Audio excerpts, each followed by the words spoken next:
Hi, I'm Joshua. Hi, I'm Jeremy. Welcome to the Brothers Judah Show. And today I believe we're going to get into the 7 deadly sin topic. I think so. Okay. Let's do it. So first, do you want to name the sins? If I can remember. Let's see. I think it's lust, gluttony, greed, envy, wrath, pride. Uh-oh, did I miscount? And Lust? sloth. Sloth, yes, Yeah. sloth.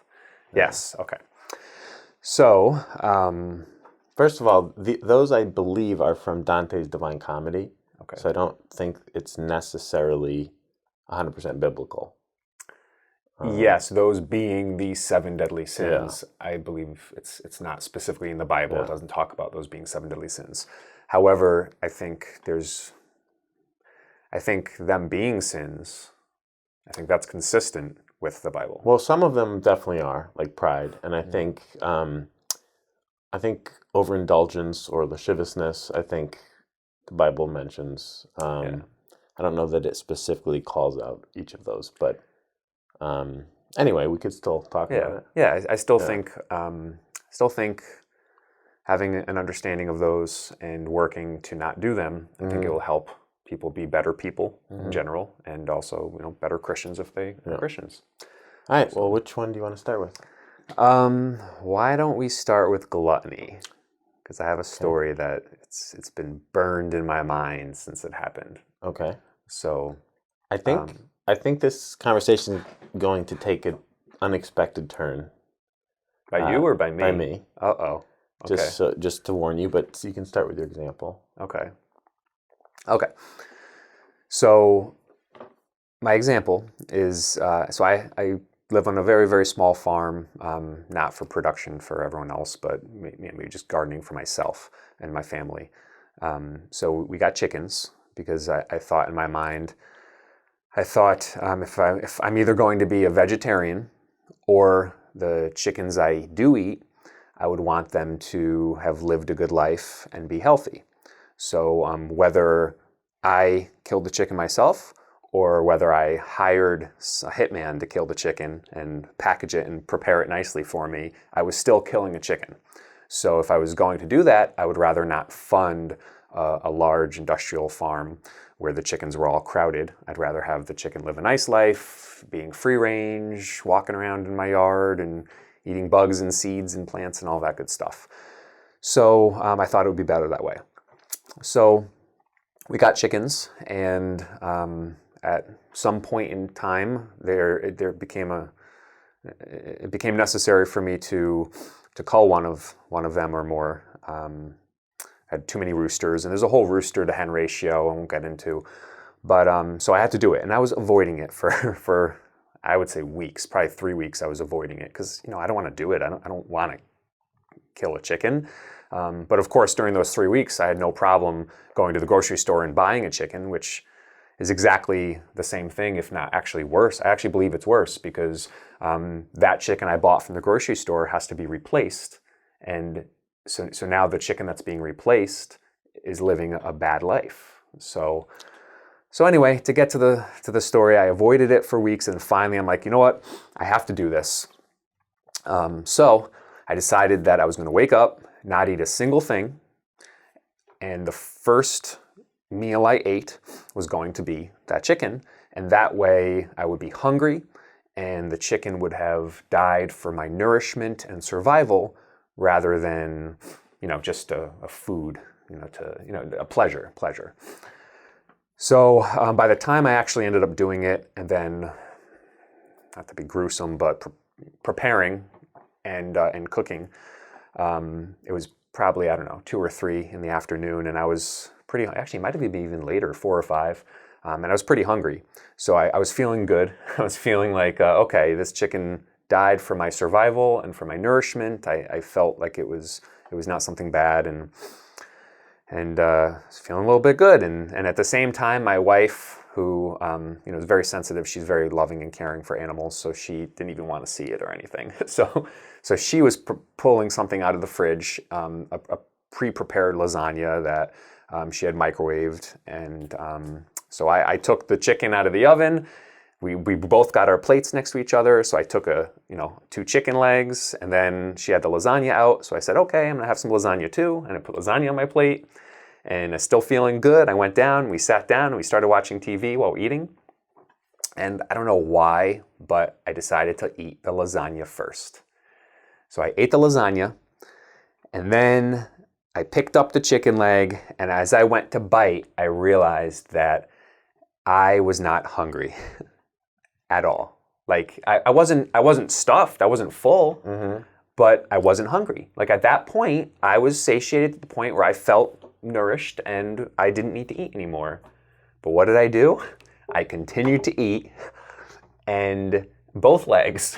And at the end, I felt full. Like, do you know that feeling where you're like, oh, where you can't like move very well? And that's how I felt. So I'm thinking to myself, like, my whole purpose was for that chicken to nourish me and be a food source. And what it turned into is the only reason I ate that chicken was for the taste. It was really, I was already full. I ate that chicken for the taste, and I'm just gonna excrete him into the toilet later that night. And anyway, so that really got me thinking about gluttony and how much of a problem it was in my life. And that was, I think, a couple years ago, 2 or 3 years ago. And ever since then, I've been thinking. On the first week or two after, I was very conscious of it. That whole next week, I was very conscious of it. And then we went to a bonfire at a family friend's house, and they had chicken wings. And I was distracted. I wasn't thinking. We're at the fire, we're talking, we're eating the chicken wings. And then I got back into the car with Melissa, and when I sat down and put my seatbelt on, I was like, oh, I'm stuffed. And I thought, and then it popped back in my mind. And I thought to myself of that poor chicken. And I realized, and I'm counting, I'm like, Melissa, how many chicken wings did you eat? And we both in the high teens, right? So I'm thinking to myself, what is that, 8 chickens dead because I wanted to stuff myself? So anyway, long story short, it really hit home the difference between eating for pleasure and eating for nourishment and nutrients. And ever since, I've been struggling. I've gotten better, but still, at the end of the day, I lay down after a stressful, busy day, and I just eat to the point of being full. Yeah. So I'll let you talk. But one last thing is, now that is a specific scenario with an animal. I would also at some point like to touch if it's not an animal, because people might be thinking, okay, well, yeah, it's obvious why gluttony is a sin, why you shouldn't overeat if it's an animal, but there's no harm in overeating if there's not an animal. So, but anyway. I mean, I think that's a very powerful story, and I think there's definitely something to be learned from that. There's a couple things I want to touch on, but I think eating for pleasure, there's 2 different things. One is the health aspect that I want to talk about. Okay. Because I do think people overeat because of malnourishment and because of certain physical properties in the body that are not being met. Okay. Certain needs because of the way we've been taught to eat, or we can go into that. But in terms of just eating for pleasure, I know like sometimes for me, and I don't eat a lot of meat. I eat fish and once in a while meat, but usually when I overindulge, it's in like bread or, frozen burritos or something. So, but for me, it's like, it's wanting pleasure. It's just wanting pleasure. It's not even necessarily that I'm hungry. It's just, if I'm kind of feeling tired and like bored too, not for me at bored least. or not feeling that great or something, and I just want to like veg in front of the TV. I want to feel good, so I just want like the pleasure of it. And I think that's the sin aspect, is basically the pleasures of the flesh, like just seeking pleasure as opposed to seeking like what's more important than that. So yeah, I definitely, I also notice a mindset where the more I am seeking pleasure, the more I tend to sin. And the less effective I am in my life in all areas, work, family, friends, hobbies. If you're just thinking about, it's almost, almost like a fiend, like a drug addict or something, where it's like, oh, I just want pleasure. You ignore what the best decision is because you want to feel good. And But I think specifically, if we're talking about gluttony, I definitely want to touch on this because I don't want people to feel bad who are listening to this or think it's something in themselves or a character within themselves, because the human body, like for example, if you were to eat potato chips, right, a bag of potato chips. You know my vice. Well, we've talked about this before. You're not going to feel nourished, and you're going to want to keep eating them. Yeah. Because you're combining fat and sugar, and it blocks the sugar from entering the cells. If you were just to eat a bowl of steamed potatoes without the oil, the sugar and the nutrients would enter into your cells, and the glucose would get to your brain. So like your brain might be craving glucose because that's what it runs on for energy and everything. And if you're eating potato chips, that's getting blocked. It's not like going in enough, and you're going to want to keep eating.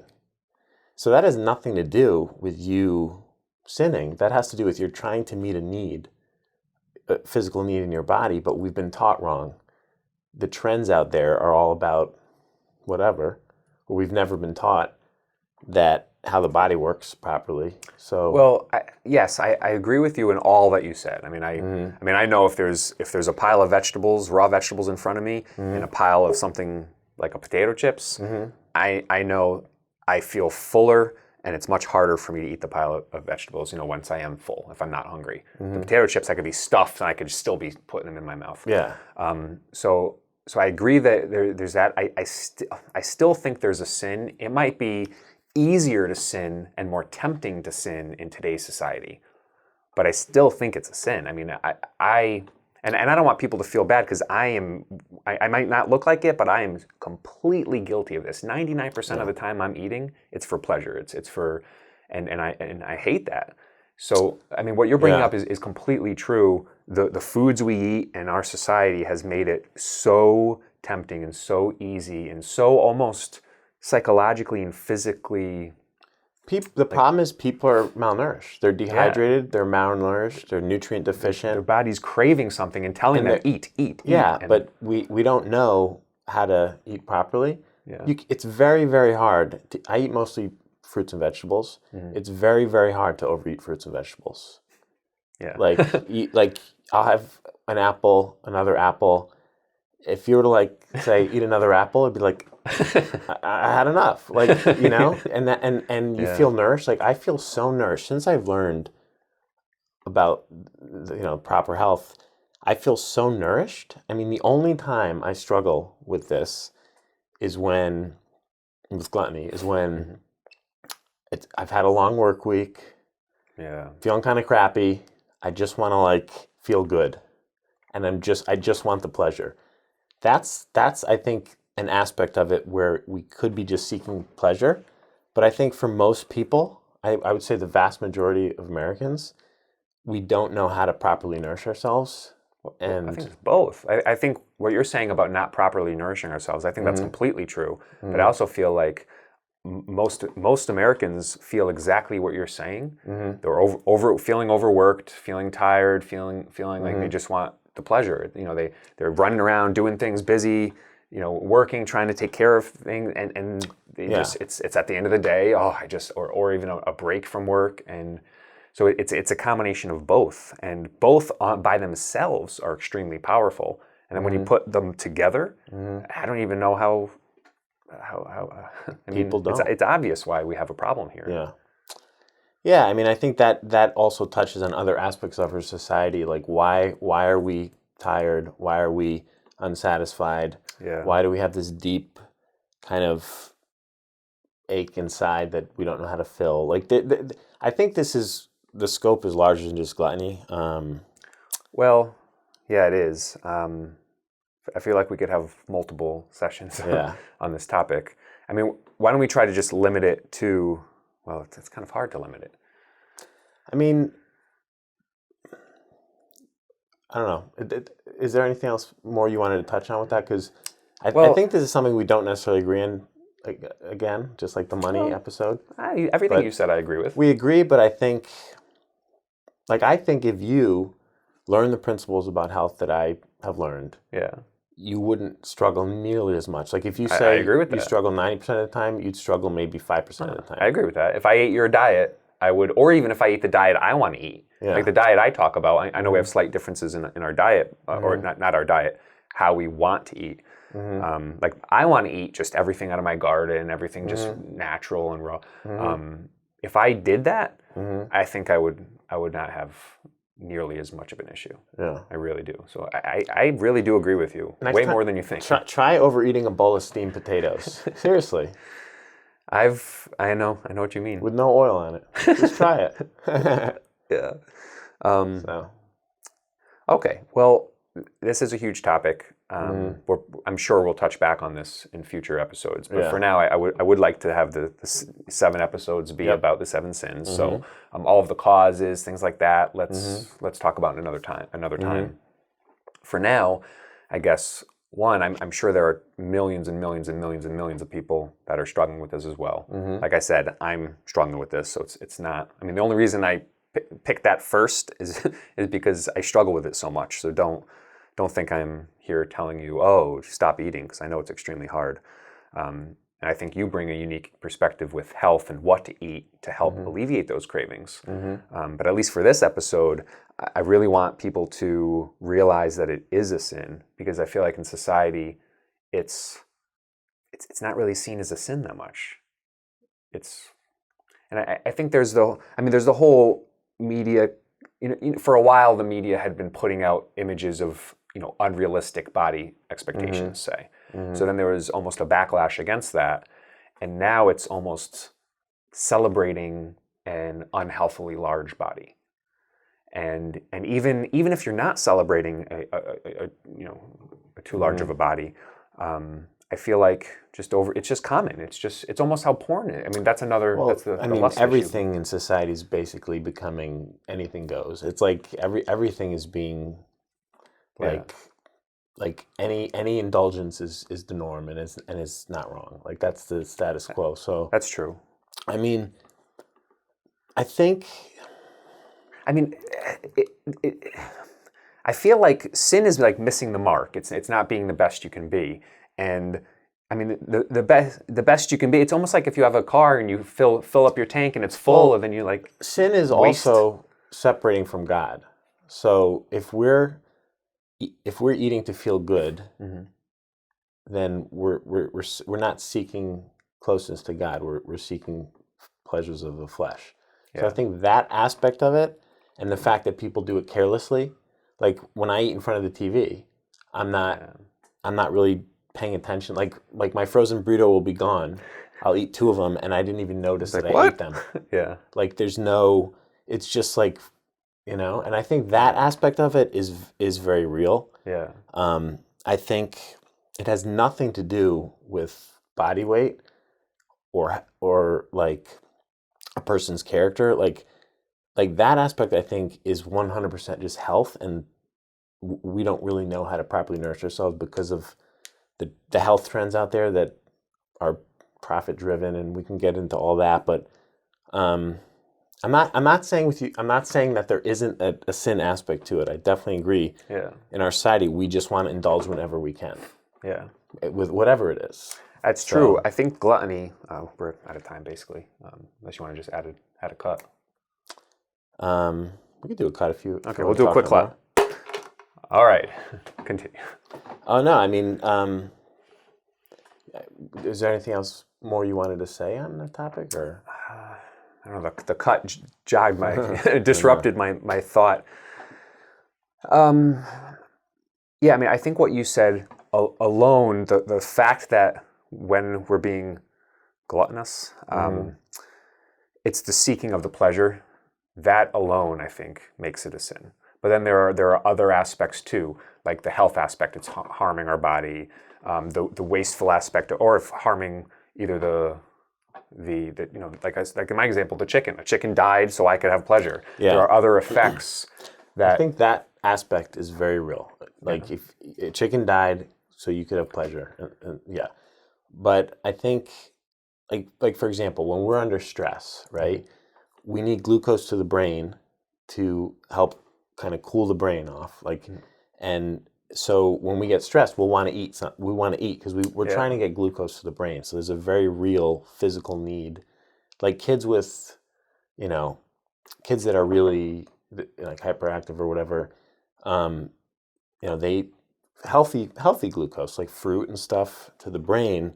That's what our brains are starving for. So that's not to me. That's not like has nothing to do with sin. It has to do with not knowing how to meet our physical needs. So I think the part when you had said what you said in the beginning about us either disagreeing or you're going to go take it a unexpected direction.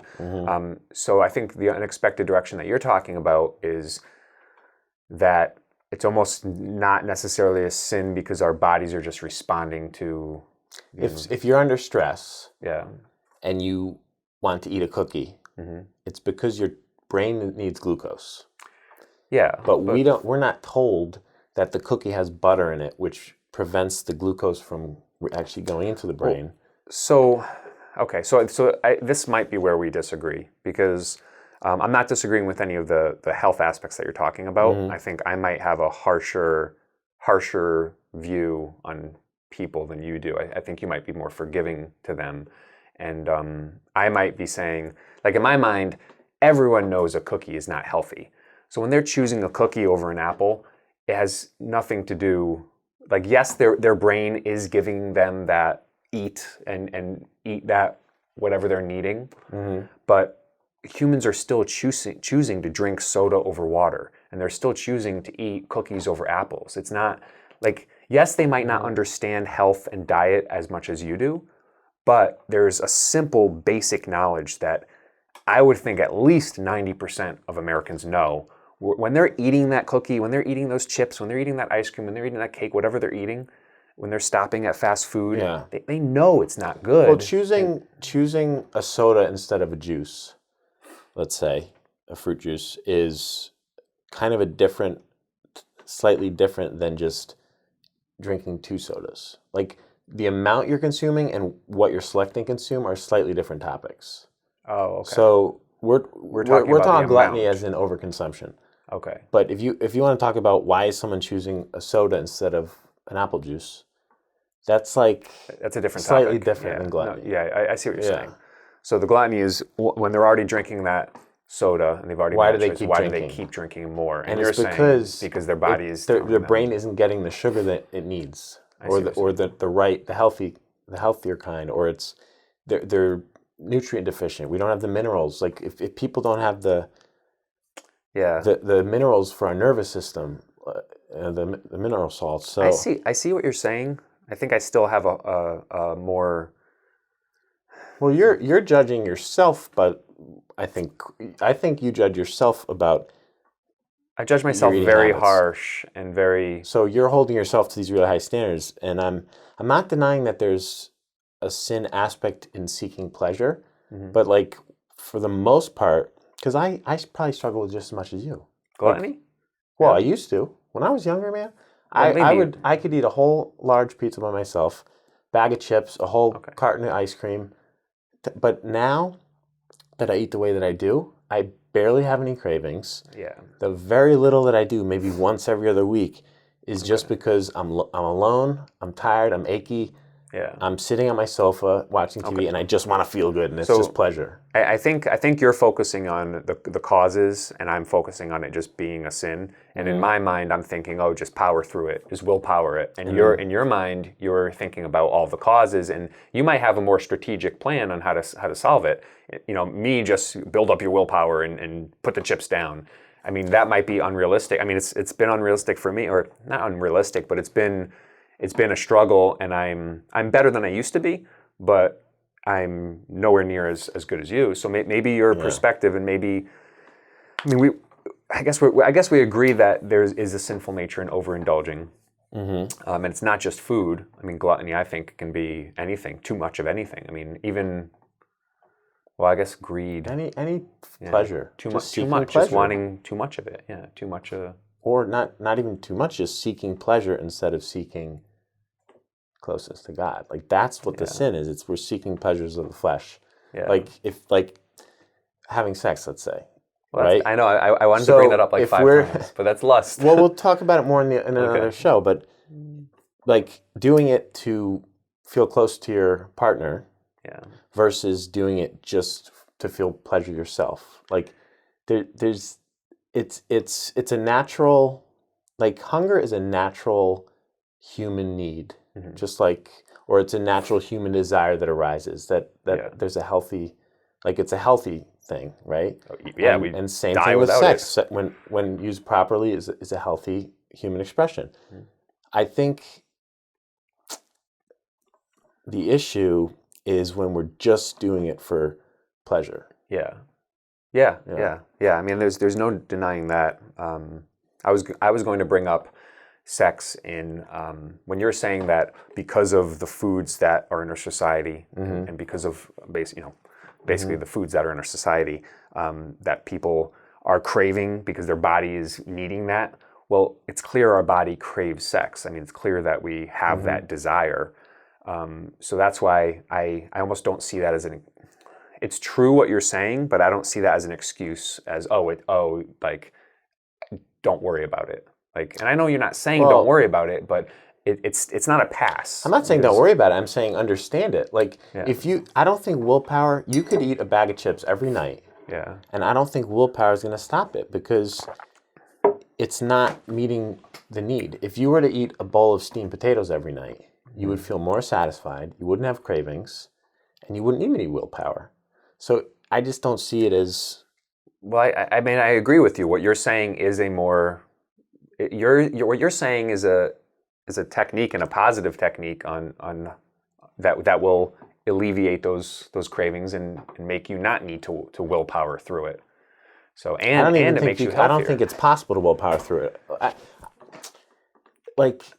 If you were to not eat any sugar, any glucose, no fruit, no starchy vegetables, no processed sugar, and you were just eating like vegetables and meat, let's say, right?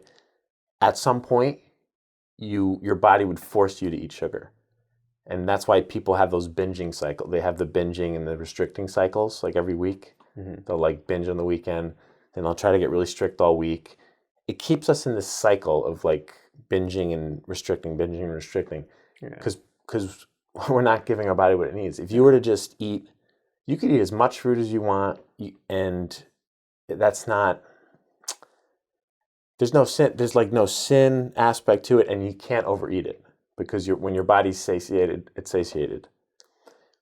What you're talking about is, I think if you were to choose between an apple and a cookie, I think that's a different topic. I think we can definitely get into that. Yeah, that is a different topic than gluttony. So I'm not trying to like shut down. Like I totally agree with you. There is a sin aspect to it. I just don't like. I think for most people, I don't know. Like I feel very strongly about this topic, as you know.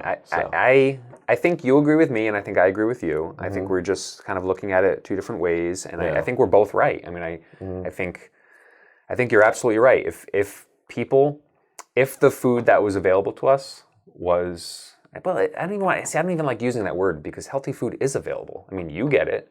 So, but that's a separate topic. That's a separate topic of choosing what foods to eat. I mean, that is a separate topic. Let's not talk about that. So yeah, you're right, and I think maybe the people that are watching this, if you are struggling with gluttony, maybe at some point keep watching, and maybe after we do the 7 sins, maybe we'll touch on a topic, maybe how to choose the right foods, and that will then alleviate the feeling. We could, I love talking about health. We could do like tons of episodes on health, but well, it might come in the future. Yeah. But for now, for gluttony, I guess let's wrap up gluttony. Yeah. So I guess the only other question I'd have, because clearly we talked about it having the seeking of the pleasure is bad, and clearly the other effects like the chicken dying, so I could feel the pleasure. Those are like almost secondary effects. The core is that seeking the pleasure, and then the seeking the pleasure. You brought in the aspect of health and how our body is almost telling us to eat more. So if we put that physical health of our body aside, Yeah. and we're just talking about seeking pleasure. Yes. Like right now, I'm not hungry at all. But it tastes good to. I'm not craving anything. So if I were to just right now say I want to eat like chocolate cake, just because I want to feel good, I want to feel that high, right? I don't know. Like what makes that? What makes just? I mean, I guess we can go into why is just seeking pleasure sinful. I mean, why is that aspect of overindulgence just for pleasure sinful? I mean, Yeah. I guess that's a good topic, and it definitely relates to gluttony. I mean, clearly it was seen how me seeking the pleasure negatively affected that chicken. That's a great example. That's a good example. Yeah, you're taking life just so I can feel pleasure. Yeah. So then I'm sure there are other examples that you can say where by me seeking pleasure, I mean, you could say too, if there's food and I'm eating it just for pleasure, it's wasteful. And there is somebody else that might be able to eat that food, whether it's another human or even another animal or insect or something. It's so I'm what I'm overindulging on, somebody else could have utilized. There's that aspect, but even forgetting the secondary effects of harming others, I think it takes us away from the best we can be.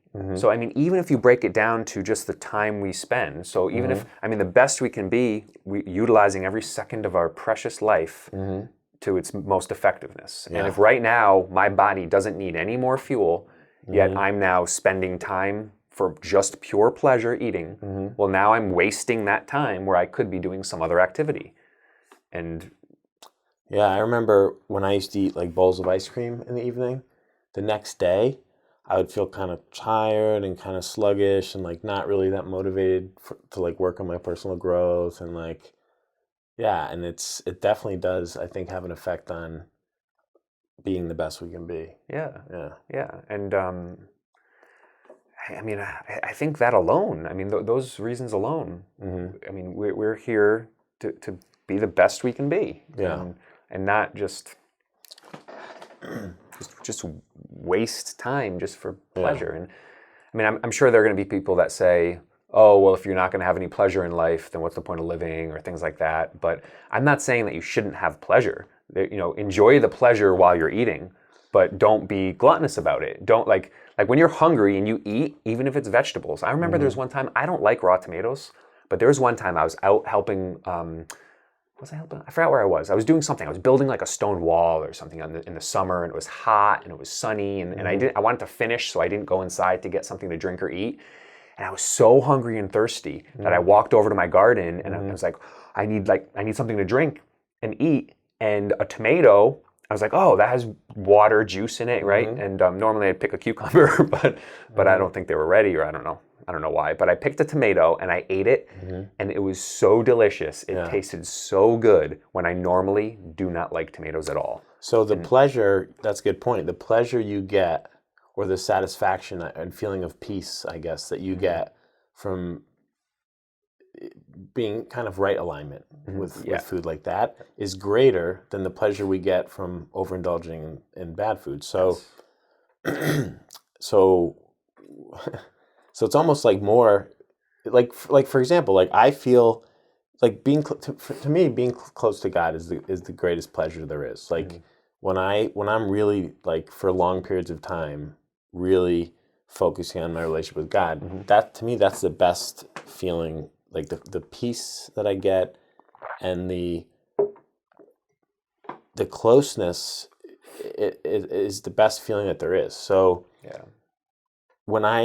if I were to do something like eat a bowl of ice cream to feel good, and then I feel further from God, that's more painful to me. Like you said, you feel bad the next day. It's almost like a buy now, pay later, like a debt society where, yes, you might feel temporary pleasure while you're eating the ice cream, but it's fleeting and you feel worse after, and overall you don't feel as good. And a perfect example is Melissa and I will sometimes watch Intervention, which is a show about drug addicts who are struggling, and then they go, at the end, usually they go to rehab. And before they go to rehab, you would think taking those drugs would make you feel good. It's almost like what we're talking about now, where you take something to feel good, but really they feel miserable. They feel horrible, and they take the drug just to hope they feel normal, and maybe they feel, maybe better than normal a little bit, but it goes away, then they feel miserable again. And then after they get out of rehab and they've detoxed from it, they almost every single one, wow, I can't believe how good I feel. It's amazing. Just feeling normal, not on the drugs. And that's kind of how it is, to a lesser extent, but with the ice cream, where if we're kind of like, I know periods of time when I'm constantly eating, it loses its enjoyment. Well, this is also another problem, because like the foods in our society are basically like drugs. Coffee's a drug, chocolate's like a drug. Fast food, like the chemicals in fast food, I kid you not. Even ketchup. If I were to eat fast food, I would be, and I'm not kidding, I would feel like I just like dusted, like huffed keyboard duster, and I feel like high and kind of like in this altered state. It's basically like a drug. Yeah. Like our food has been so manipulated that it literally is. Well, if you think of ketchup, it's a nice picture of fresh tomato in the bottle, right? Oh, really? It's corn syrup and sugar and genetically salt. modified corn. It's MSG. far from God ketchup. knows what else. It's really far from ketchup. Yeah. And like I remember Melissa and I were talking about trying to not eat sugar. It's in everything. Bad sugar. Well, yeah, it's bad sugar. I'm not talking about want. fruit. I'm not talking about fruit. Yeah, eating an apple is fine. Yeah. I'm talking about the processed refined sugar that's added to foods. It's in everything. Everything is just manipulated. We're kind of off the topic of gluttony again, but well, it's related. So, yeah. Okay. Well. Anyway. Sometimes these conversations are all over the. Do you feel satisfied with the conversation? I think I do. It definitely did take an unexpected turn or a few turns, but I think overall, if people are still watching through the whole thing, I think they'll get a feel of what we talked about, and it might be a couple nuggets they can take from it. Yeah, that's the key. Yeah, finding those nuggets that will help. Yeah. And I know I feel help. I know I'm motivated to eat healthier. So maybe tonight, instead of grabbing a bag of chips, maybe I'll grab a few potatoes and try it, and eat those. So eat them till you feel full and see how satiated you feel. The problem is when I eat potatoes, I mash them with butter, and it tastes so good. Mash them with a little bit of water, and you could add like garlic salt. powder. Can I add salt? You can add a little bit of salt, but I usually do like garlic Garlic's powder. good. Oh, I love mixed with garlic. Well, not even garlic powder. When you boil the potatoes, throw in garlic. Or chop up onions and garlic. Yeah. With it and mix it in the mash. Yes, and then you have a mash. And if I can add peppers and salt and garlic, I think I'll add a little of that. But just try it without the butter or oil and see how satiated you feel. Yeah. When you're actually getting that nourishment. I'll do that. Yeah.